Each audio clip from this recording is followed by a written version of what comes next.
Heute bereits fast aus dem Straßenbild verschwunden war der Golf das Auto, was uns auch nach der Wende bewegte.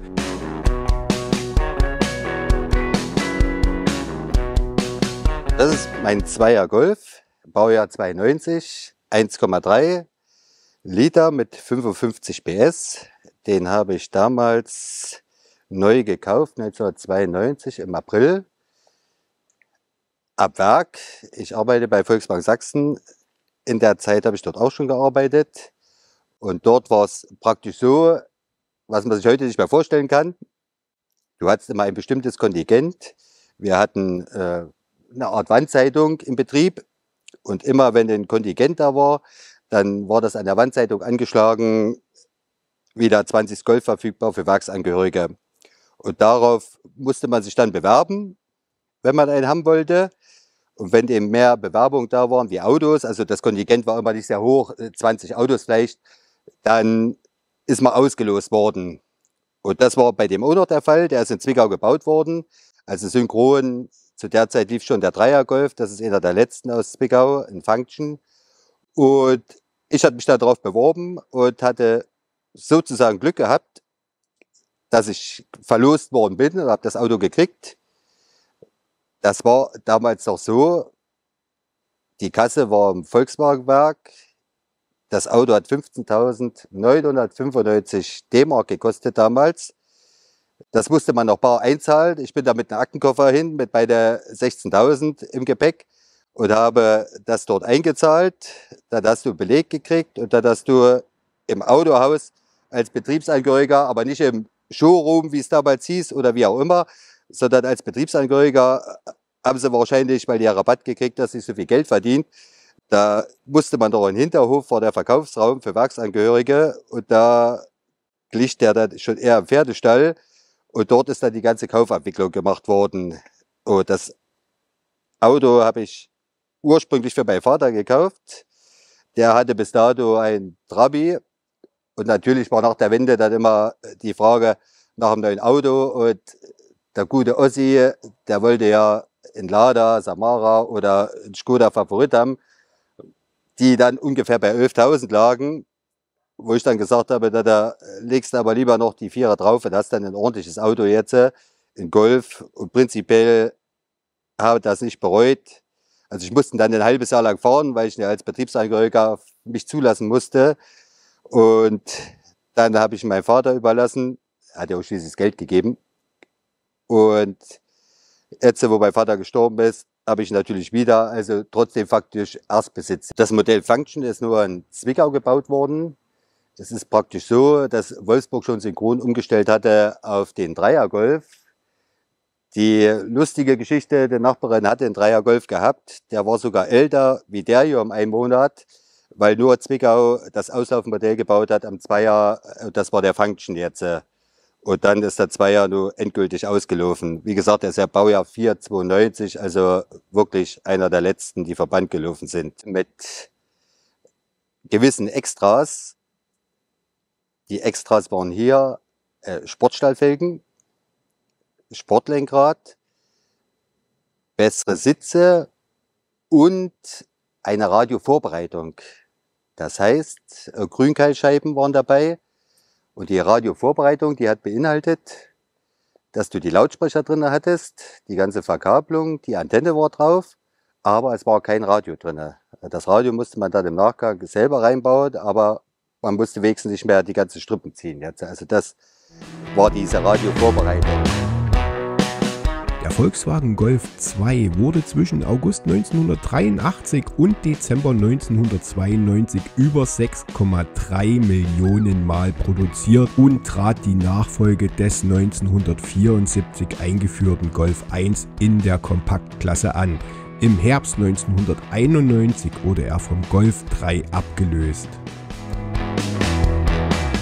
185, das waren noch Sportstallfelgen mit Breitreifen. So nannte sich das 1992, was heute wahrscheinlich nicht mehr breit ist, aber damals zählte das noch unter Breitreifen.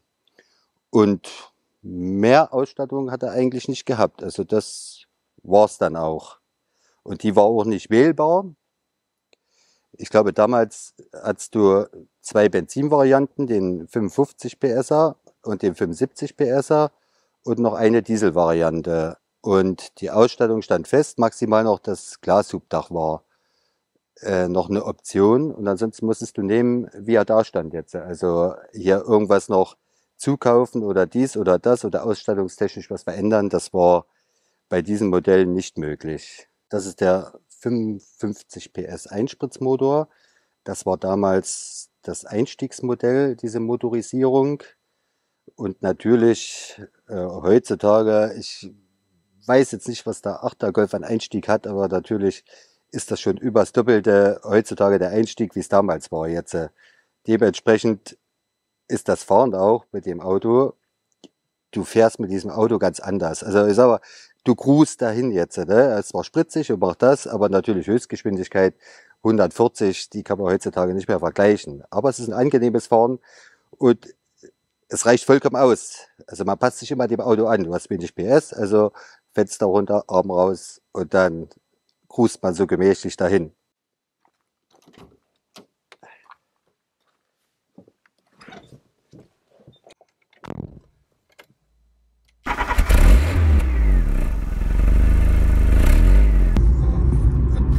Zu der Zeit, damals war das ja so, dass der Golf bzw. der E-Kadett die berühmten Tuning-Autos waren.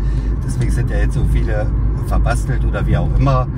Und damals hat man ja sehnsüchtig drauf gewartet. Ich glaube im März, April rum kam der DMW-Katalog immer. Internet war ja sowieso Geschichte.